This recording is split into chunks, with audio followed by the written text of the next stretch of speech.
Hi everybody and welcome to today's lesson which is about assimilation. What is assimilation? Assimilation is the tendency of a sound to be made like the surrounding sounds due to the unconscious economy of effort in pronouncing the sound. What does this mean? It means when we have a sound in the middle of other sounds, we tend to change the pronunciation of this sound so that it matches the place of articulation or manner of articulation of the sounds around it. Why? To make it easy for us to pronounce the sound. Okay, we're going to take some examples. Now, the first example of assimilation is aspiration or aspirated and unaspirated consonants. Aspirated consonants are consonants, three consonants, ta, pa, ka, and we pronounce these with a puff of air when they occur at the beginning of the word, like pot, pot, as if there is a ha after the p, after the pa, pot, cat, car, tap. So we call this aspiration. So when the sounds ta, pa, ka are at the beginning of a word, we pronounce these three sounds with strength, with a puff of air.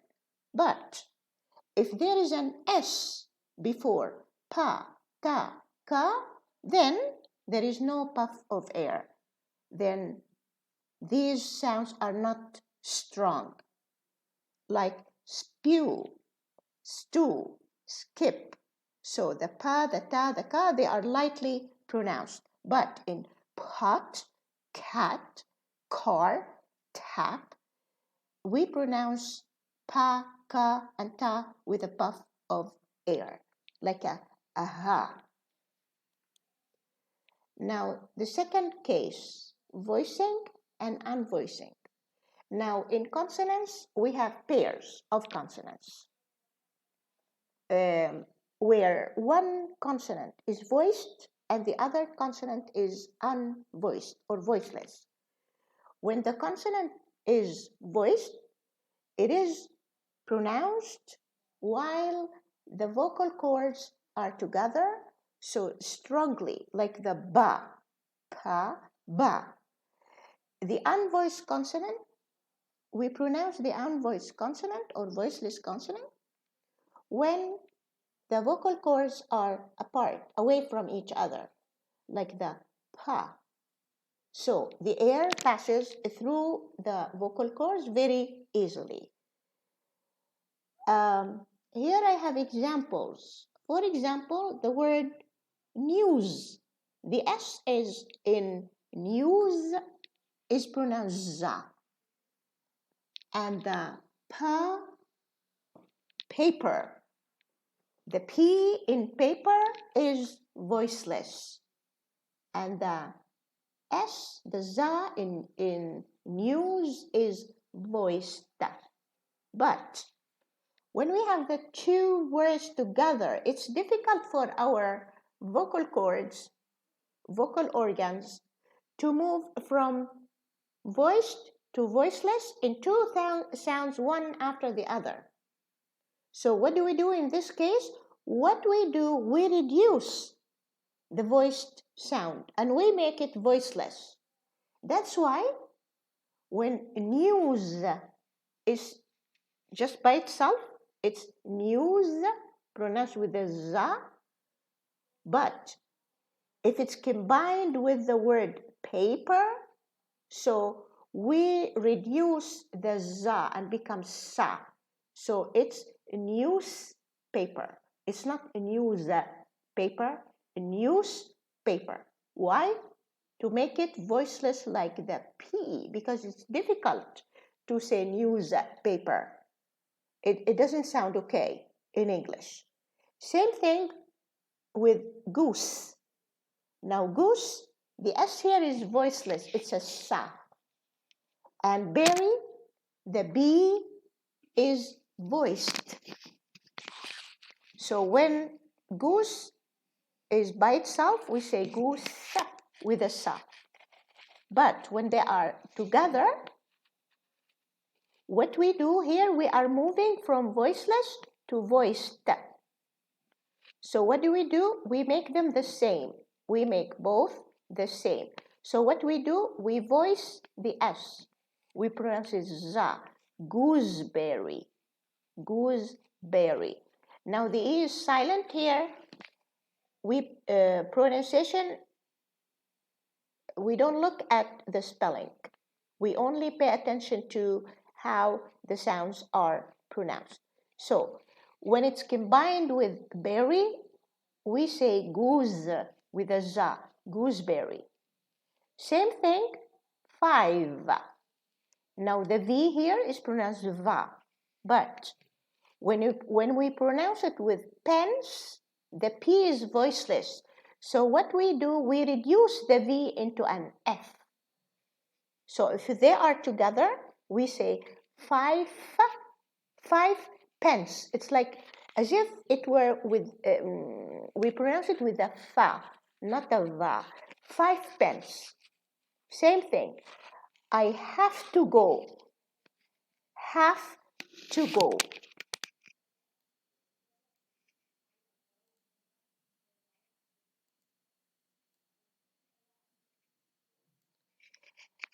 Same thing. We reduce the V in have, because the T is voiceless. Same thing, used, voiced, but there is a T after it, which is voiceless. So we say, I used to do it. We reduce the D, we make it voiceless. We make it a T because the T and the D are sisters. One is voiced, one is voiceless.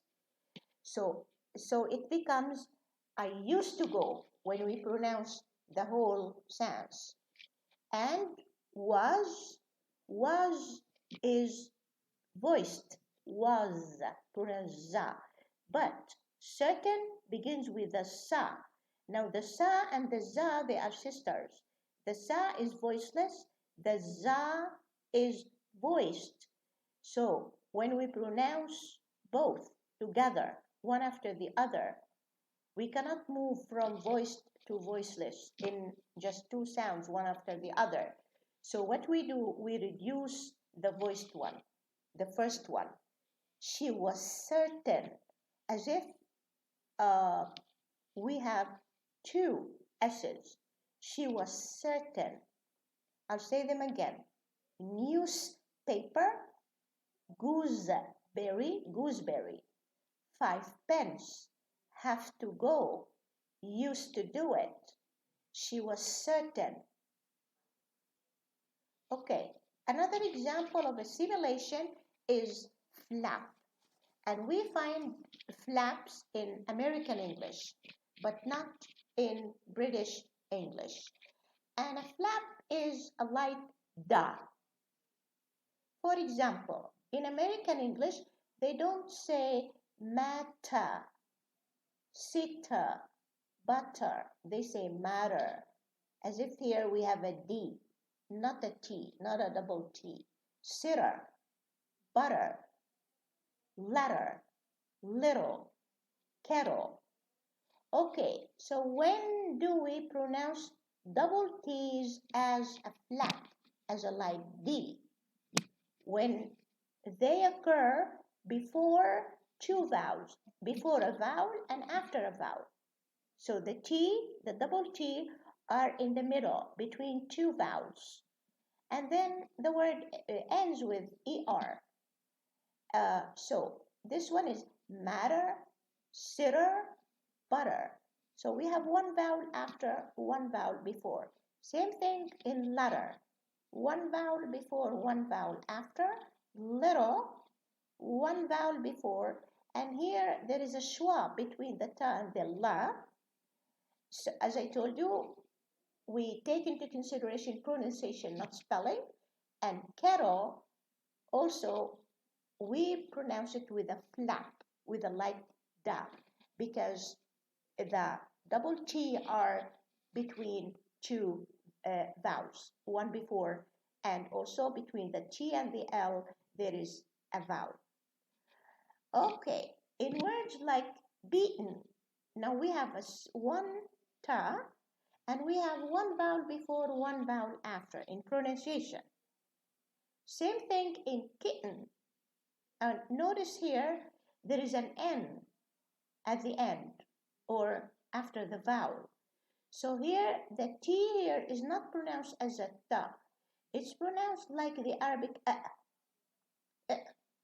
beaten and kitten, fatten, sentence as an not ta. We call the in English, we call it glottal stop. Okay, same thing, glottal. The word glottal, because there is one vowel before, one vowel after. Usually we do this when there is an L or an N. And here we do this if there is an R or an L, kettle, little, letter. Here, glottal, beaten, kitten, fatten, sentence. Okay, another example of assimilation is light L and dark L, especially in British English. In American English, all the L's are the same. They are all dark. What do we mean by dark? Dark means it's pronounced L, light L, like this. Okay, in British English, dark L appears in word final and syllable final positions and between a vowel and a following consonant. For example, feel. Now, feel is at the end of the word, and there is a vowel before it. Wall at the end of the word, or they say wall, and there is a vowel before the double L. Pull over, pull. There is a vowel before, and here we have two words, melted. Now here there is a vowel before and there is a consonant after, melted. But if the L is at the beginning of the word or it's between two vowels, here land, land. And here deliver, it's not deliver, deliver. It's light, clear or light. And leaf, not leaf, leaf in American, but in British English, leaf. So if the L is at the beginning of the word or it's between two vowels, then it's light, it's clear. But if it's at the end of the word, after a vowel, or between a vowel and a consonant, then it is dark. Okay, now another example of assimilation. When we add the suffix ure to make nouns, we add ure to verbs like press, seize, legislate, proceed. Okay, so when we add the ure, now the S, the pronunciation, changes into sha. So press becomes pressure in pronunciation. And seize becomes seizure. So the za changes to ja. Now these are the phonetic symbols according to the International Phonetic Alphabet. Now legislate.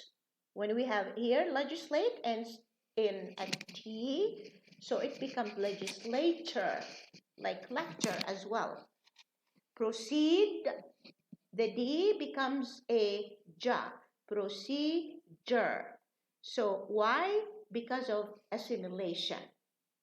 So press, pressure, seize, seizure, legislate, legislature, proceed, procedure. So the last sound in a word, in a verb, is very important for pronouncing the word when the word is changed into a noun, adding the suffix ure. Okay, how about when we have a phrase, we have two words, like miss and you. Now, miss ends in an S, and then you begins with a ya.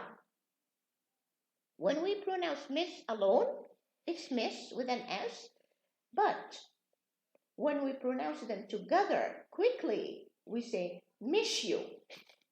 If you pay attention to Americans on the news, they would say miss you. The same thing like the rule here, press, pressure. Here, the S is followed by a ya. So miss you, bless you. Okay, now this one, when we pronounce it alone, it's please. But the word please is followed by you, which begins with a ya. So it becomes please you, please you. So a za changes into ja, please you. And this one, tease you. And this one, close your eyes, close your eyes. Here we have a T, a ta. So, and then a ya. So, won't you? T changes into cha. Won't you? Hit you. Don't you? Don't hurt yourself. Hurt yourself. Hurt yourself. But usually it's pronounced cha. When we pronounce it quickly, we pronounce it fast. Okay, in the fourth column, we have did and would and ed. They end in a D. And there is a U after that. Education. Ed-u. And this one, did you. So, when we have a U, the D changes into ja. Did you? Would you? Education. It's not education, it's education. Okay, so here, between words, when we pronounce words quickly, if we have an S before a Y, it changes to a sha. We have a za before a Y, it changes into a ja. We have a ta before a ya, it changes into cha. We have a da before a ya, it changes into ja. With this, I come to the end of today's lesson about assimilation. Thank you very much for your attention. If you have any questions, any comments, any suggestions, please write them down in the comments. And please subscribe to my channel. Put a like and share the video with your friends.